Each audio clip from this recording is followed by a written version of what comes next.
midnight. It was supposed to be a night of elegance and secrets. Guests gathered at Blackthorne Manor for Lord Remmington Blackthorne's annual masquerade. Champagne flowed, a string quartet played. No one expected murder. At 12:05 a.m., a scream rang out from the conservatory. Lord Blackthorne was found slumped over a velvet chaise, stabbed through the heart with a silver letter opener. His mask missing. The room was locked from the inside. No sign of struggle. Just a mystery. A murder mystery. Meet the suspects. Eleanor Wren, Remy's childhood friend. Maxwell Crane, Lord Remmington Blackthorne's business partner.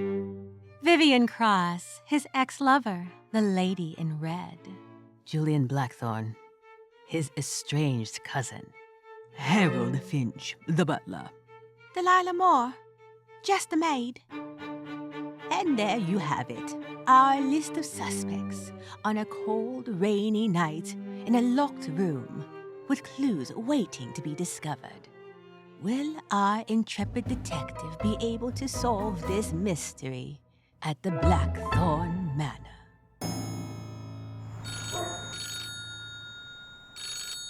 Oh, I'm coming. Oh, these old bones. Yes? Hello? Hello, is this Miss Cassara? Speaking. I'm calling from the estate of Lord Remmington Blackthorne. Do you know it? Yes? I'm sorry to call, but there's been an incident. Actually, there's been a murder. Lord Remmington has been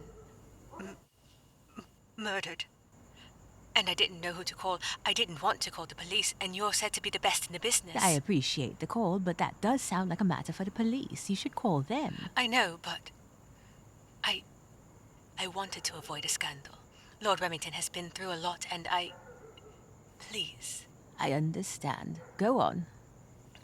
He was found in the conservatory, stabbed through the heart with a silver letter opener during Yes? During a masquerade ball. Do you understand? That's why I called you. I see. And the room was locked from the inside. A locked room, you say? Yes, with no sign of a struggle. Just a note left behind. And a note? A short, eerie note.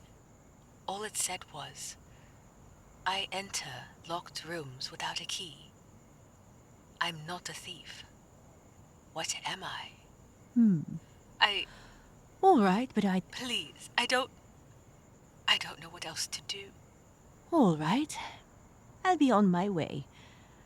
But if I do feel like the police should be involved, I will absolutely go right to them. Is that understood? Yes, ma'am. All right. Let's get this investigation underway right away. Oh, thank you. I'll see you soon. My. A locked room, no struggle, and an eerie note. I enter locked rooms without a key. I'm not a thief. What am I? Well, my first guess would be you are sunlight.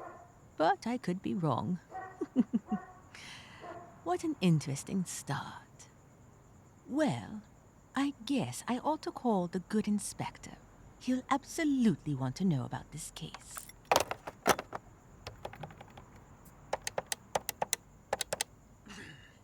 Hello? Air. What?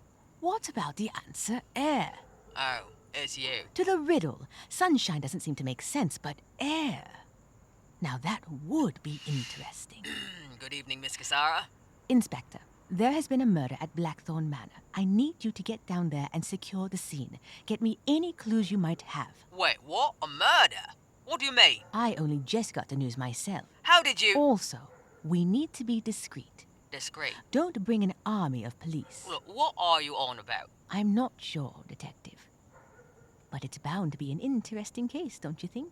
Uh-huh. Right, I'll get right down there. Good.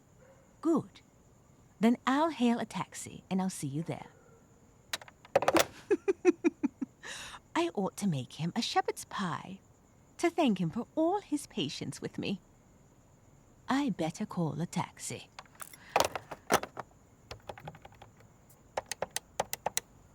Hello. Taxi? I need a driver to take me to Lord Remmington Blackthorne's estate. Right away.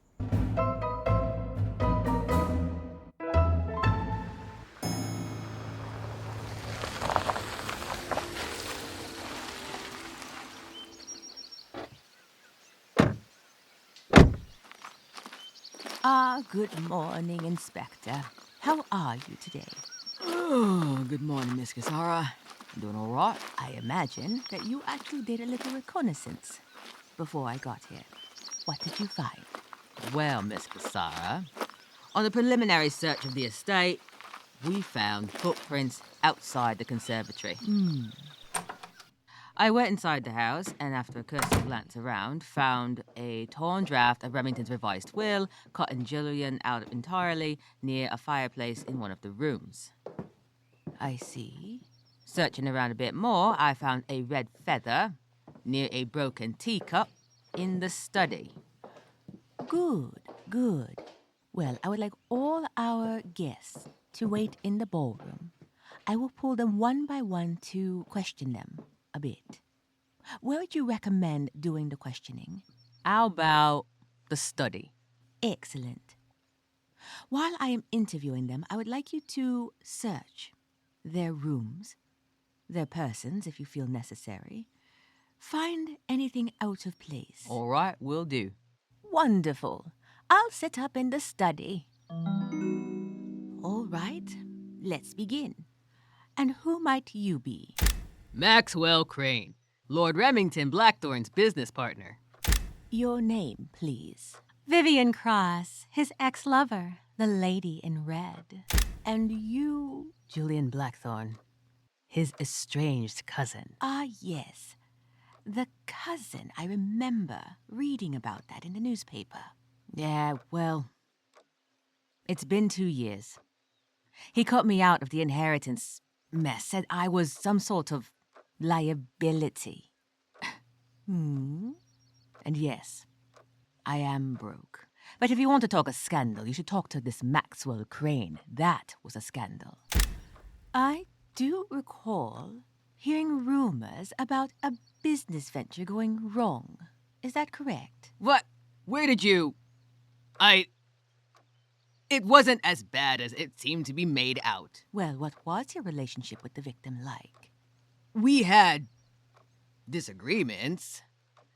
He promised me funding for our latest venture, and then he pulled it. He was always up and down, raving and ranting sometimes about this woman or something like that.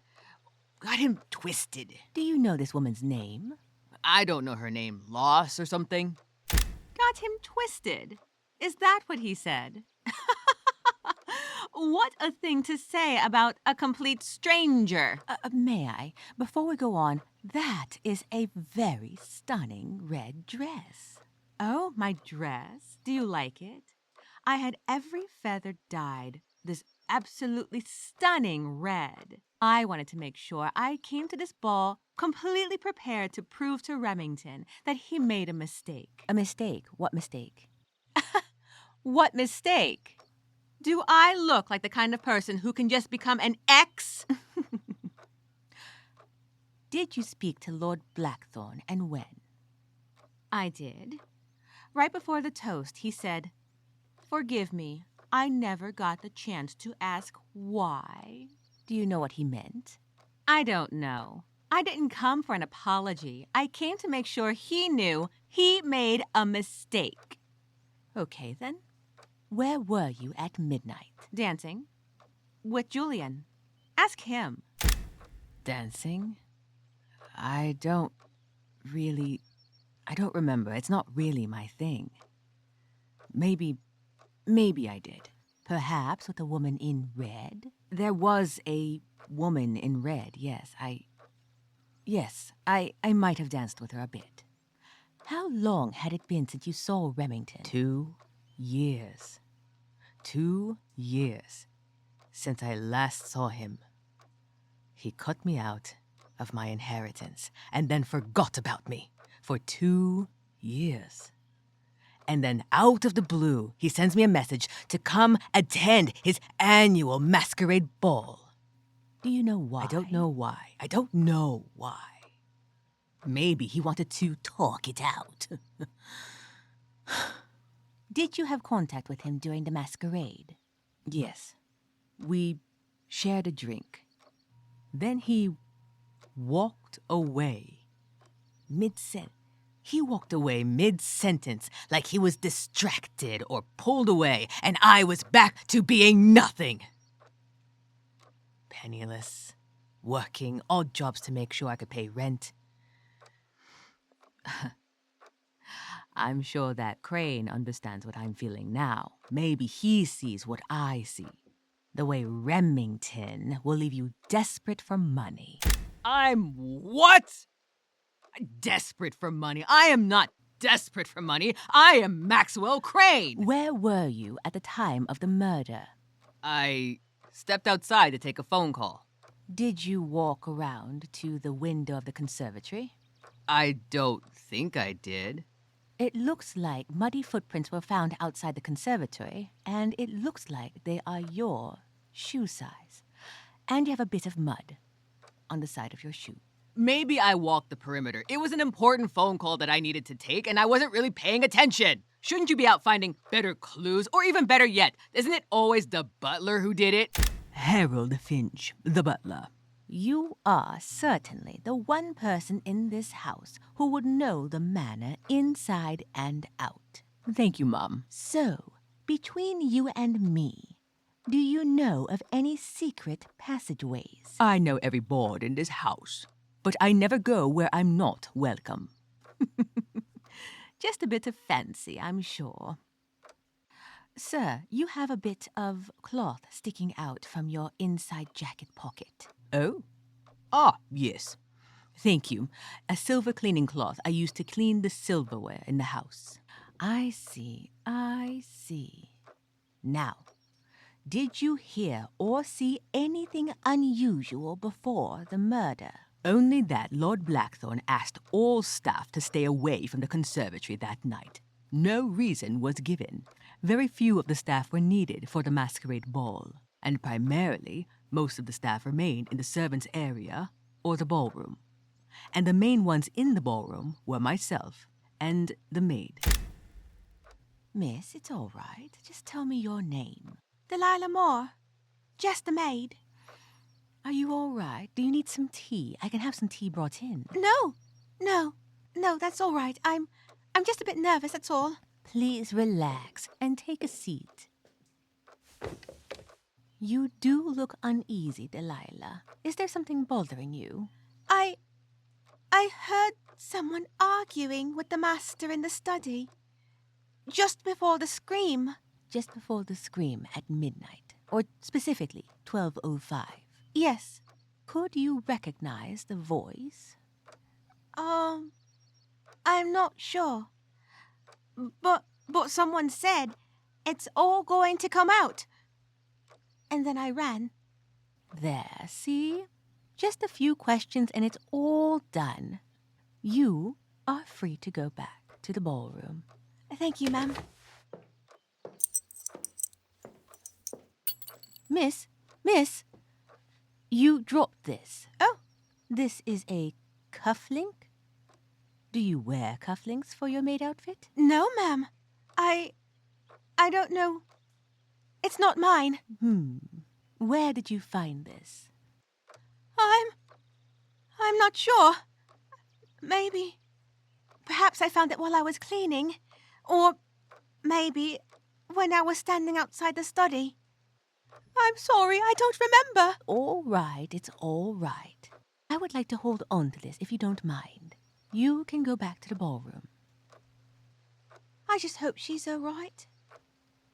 Is who all right? The one I heard she's his childhood friend. Miss Eleanor Wren. So, you're the one who called me instead of the police so late at night, Miss Eleanor Wren. How did you... You accidentally called him Remy. I imagine that kind of nickname would warrant a lot of time spent with a person. Yes, I suppose it does.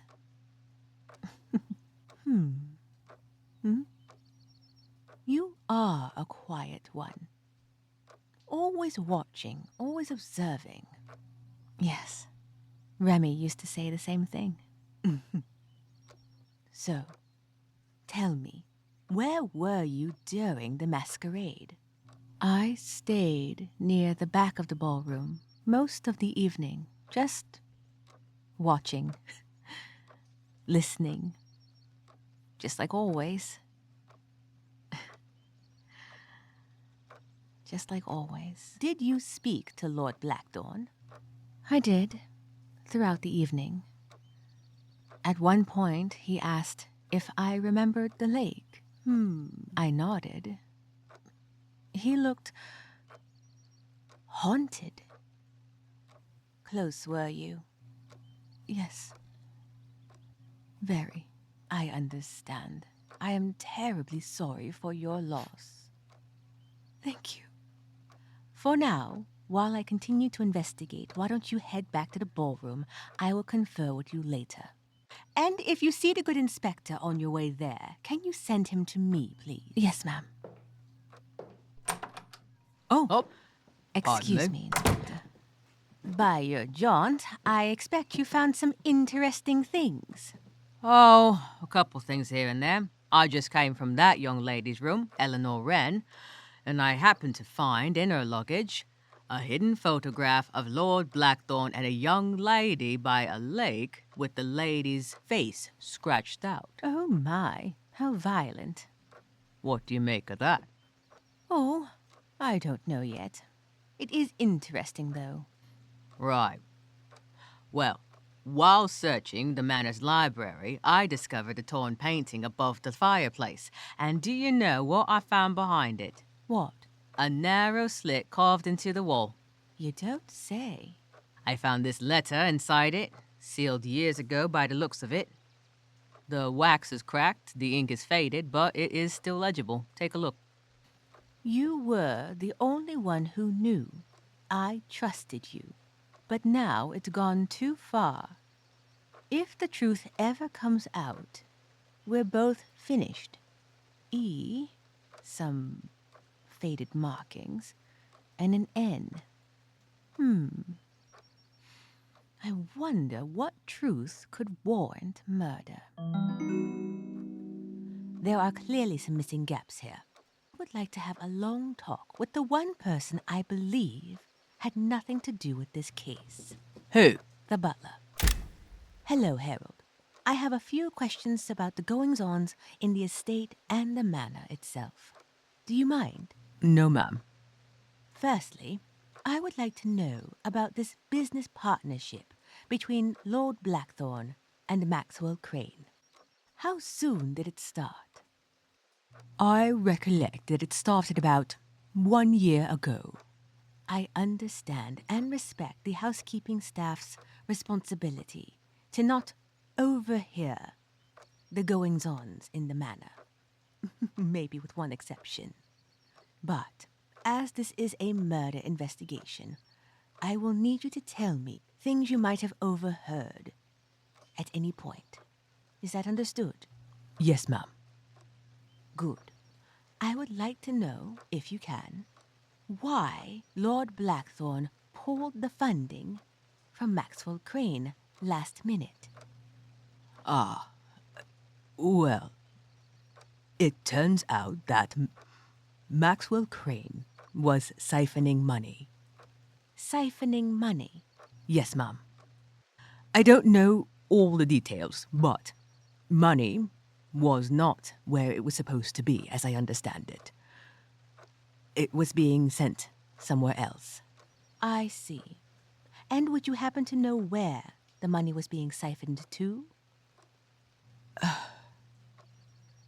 I don't know for sure, ma'am, but I maybe overheard a rumor, or maybe saw something that indicated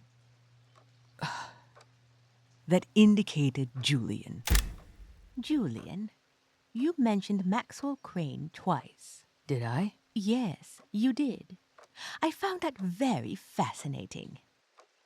Well, I wonder why you would mention him quite so frequently in our first interview. It almost sounded like someone trying to throw someone else under a bus. Now, the good inspector here can call his associates at Scotland Yard, and they can rifle through your personal life to find the information I'm looking for.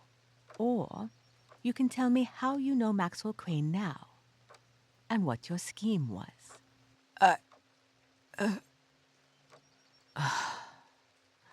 I used to spend many summers here, at the estate. Remy and I had many summers by the lake, enjoying our youth. I shan't go into the scandal that led to my being removed from the will originally, but it cost me my legacy. About a year after that scandal, I was doing something, checking in or something like that, and I said my name was Blackthorne, just because I can use some of the grey accounts from the estate, a legal grey area from inheritance, if you will. And this Maxwell Crane, I suppose, overheard me. We got to chatting, and he was going into partnership with Remy. Of course, I was jealous and bitter, and I made no secret of it. And then we, over the course of drinks, hatched the plan.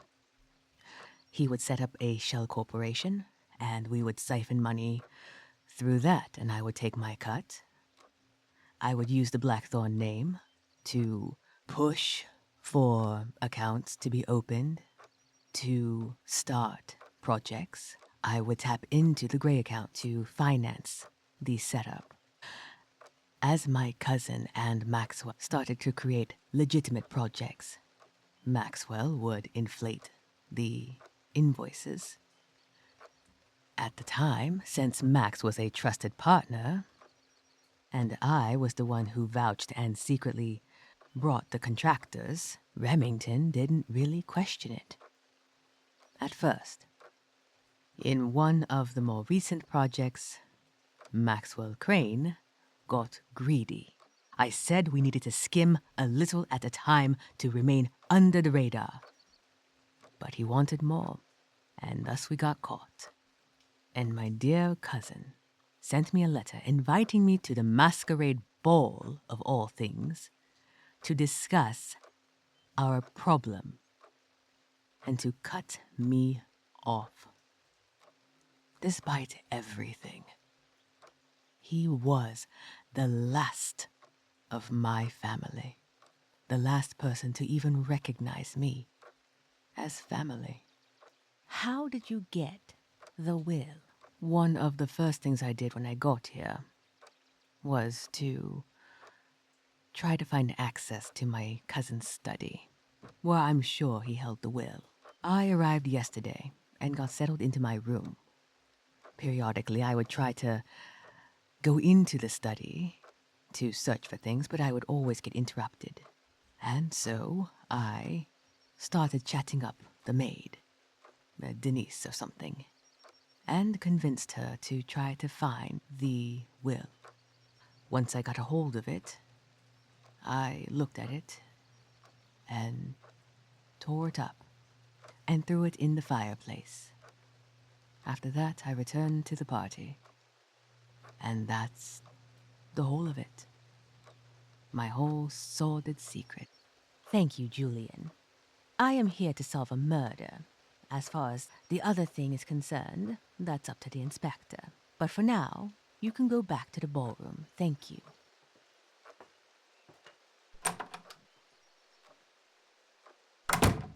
I may need to make myself a cup of tea or go for a walk. There's a lot of things that are unanswered in this case. Actually, that doesn't sound so bad. A quick jaunt outside might let my little grey cells work more actively, don't you think, Inspector? Oh, you have little grey cells too, do you? All right, let's take a little bit of a break. All right, take a breath.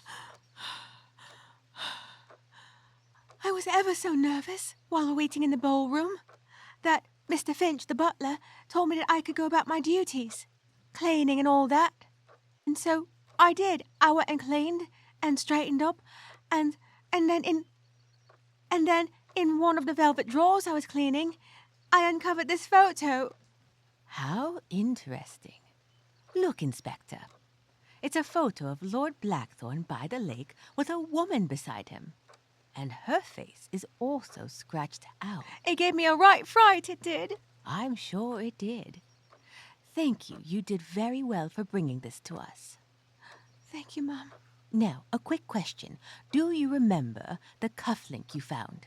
Oh, yes, I remember. Now, as I said to Mr. Finch, the butler, I respect the housekeeping staff's responsibility to not tell about what happens in the manor. However, it is a murder. So, are you willing to tell me to whom that cufflink belongs and where you found it? It belonged to... I should have said. I known it belonged to Lord Julian. Lord Julian Blackthorne. How did you know? I happened to see it at one point, that's all. And so when I saw it outside the study, I wanted to return it to him. He'd been so kind to me. He's ever so charming. And no one's really ever called me pretty like that before. So, I guess I lost my head. I'm sorry, I really didn't mean to cause any trouble. It was just a will, and I figured he's a Blackthorne anyway. It's all right, it's all right. You just helped fill in a lot of the blanks. Thank you. I appreciate your help. You may return. I recommend going to the kitchen and getting yourself a cup of tea. Yes, ma'am. I will.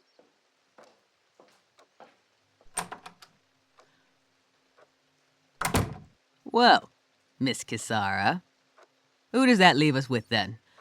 Well, I already said that I do not believe Harold Finch killed Lord Blackthorne. Neither do I think Delilah did. She's nervous, yes, but a good egg. As for Julian Blackthorne and Maxwell Crane, I do admit that they do have a good motive for killing Lord Blackthorne. However, the conversations they seem to be having weren't really of a malicious nature, more bitter, pushy. I think that they wanted to come here to confront in order to get him back on board, or to get back into his good graces in some way, shape, or form. Perhaps even to get the project back on so they can continue siphoning money under his nose. I do not believe, based on the evidence so far, that they killed Lord Blackthorne. So if we take that as the starting point, then that leaves us with Eleanor Wren, the childhood friend, and Vivienne Cross, the ex-lover.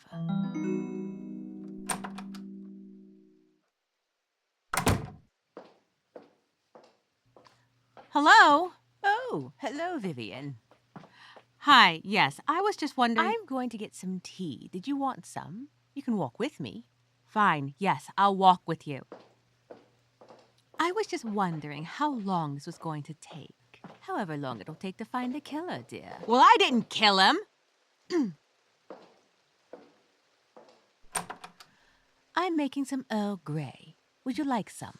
All right, I'll take a tea with some whiskey if you've got any. Have a seat. How did you and Lord Remmington happen to get together? Well, my family is rich, and his family is rich. Rich families just marry.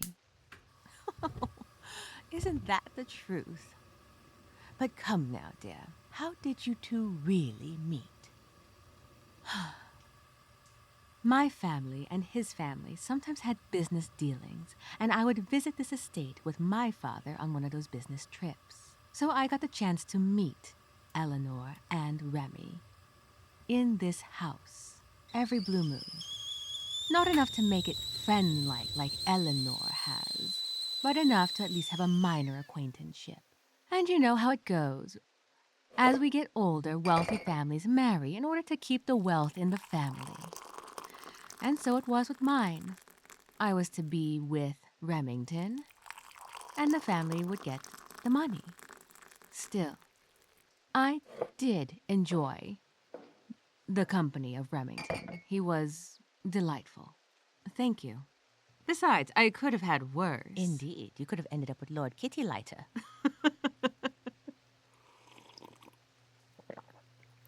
Another one of the guests said that Lord Remmington looked haunted and that he had an argument with someone. It was overheard by the maid. Haunted? Well, he did look haunted quite a bit for some reason. I don't entirely know why. He certainly looked more haunted after talking... After talking with Eleanor. Do you know why he had a haunted look after that? I don't know. Do you happen to know what the argument you mentioned was about? I don't know. Maybe. I was dancing with Julian. I already told you this. Do you recognize this feather? Where did you find that? The inspector found it in the study, next to a broken teacup. So I know that you were in the area at some point when Remmington was there. Care to explain? I saw the maid scurrying away from the study, and I thought I'd go investigate. And, of course, I happened to see Remmington and Eleanor in the study talking. Like they always did, going off and sneaking into the corners of places and keeping their secrets. And so I confronted him. I confronted him because I could not understand what I did wrong. And I thought he was choosing Eleanor. And I wondered what I could have possibly done so badly to leave me with this many questions. So when I saw them in the room, I stormed inside. I was angry. I didn't even say anything. I just glared angrily and stormed out. Do you happen to know of any secrets that Eleanor and Lord Remmington shared? Oh, those two shared secrets.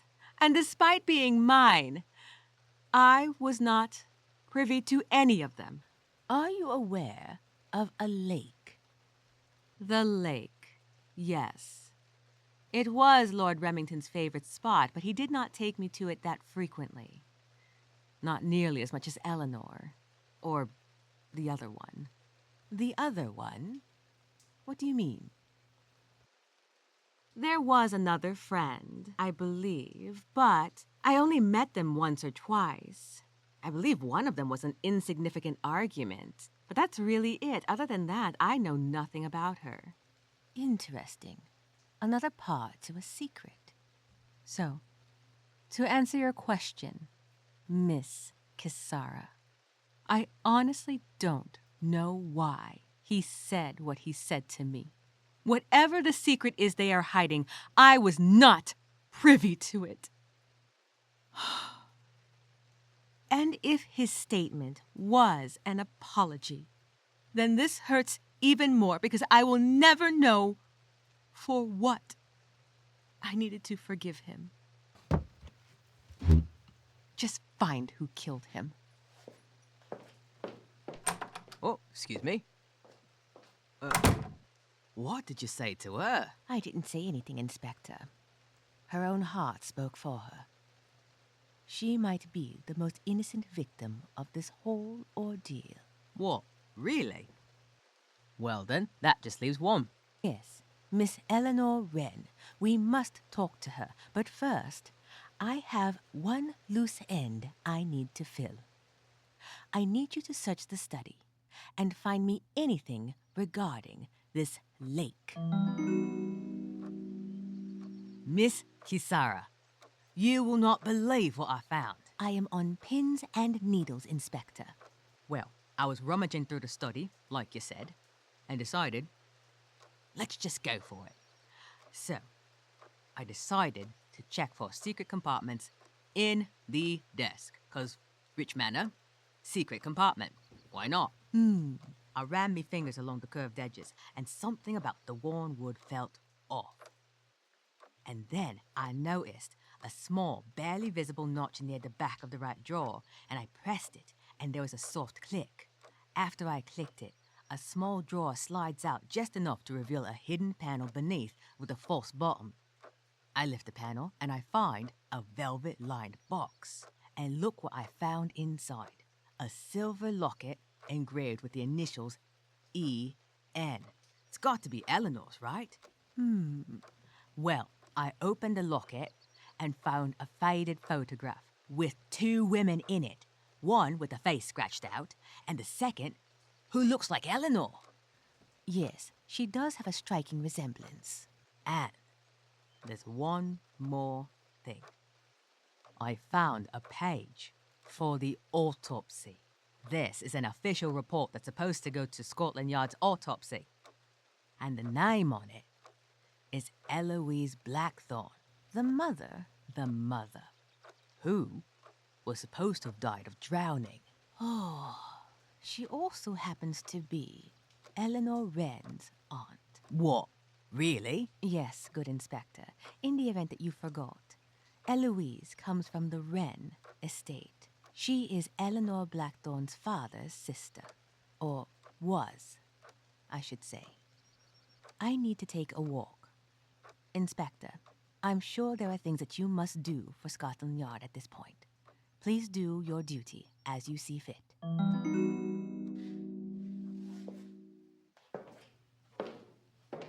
I see you found the ballroom mirror. It is a very beautiful piece, truly, a work of art. There's an old legend known about the Blackthorne Manor.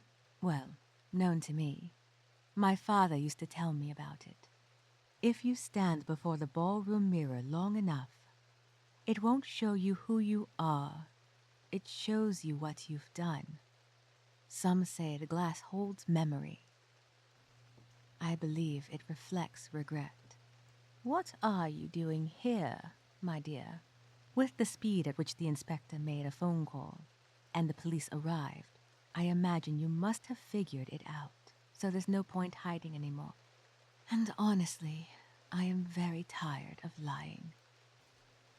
Love can be one of the most twisted forces in the universe. It can move mountains.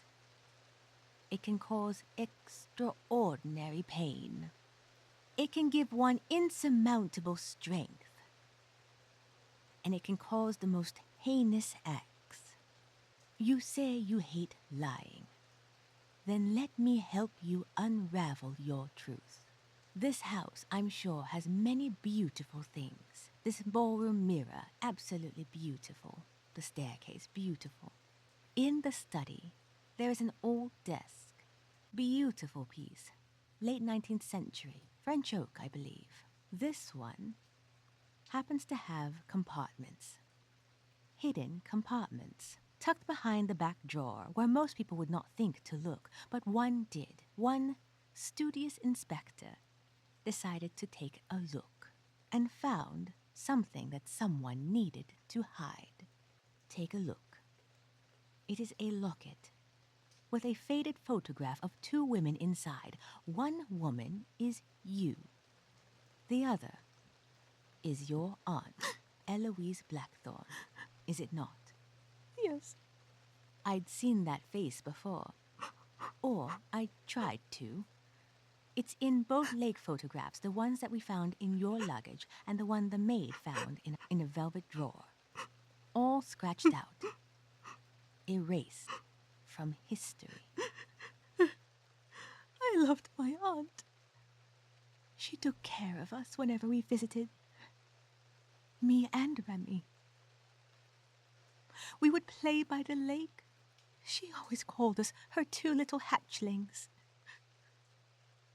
We loved her. There's more. In that compartment, we also found an autopsy report on Eloise Blackthorne. This report seems to have been intercepted somehow and not turned in to Scotland Yard. So currently, I believe the record says that Eloise Blackthorne died of drowning, and yet this autopsy report contradicts that statement.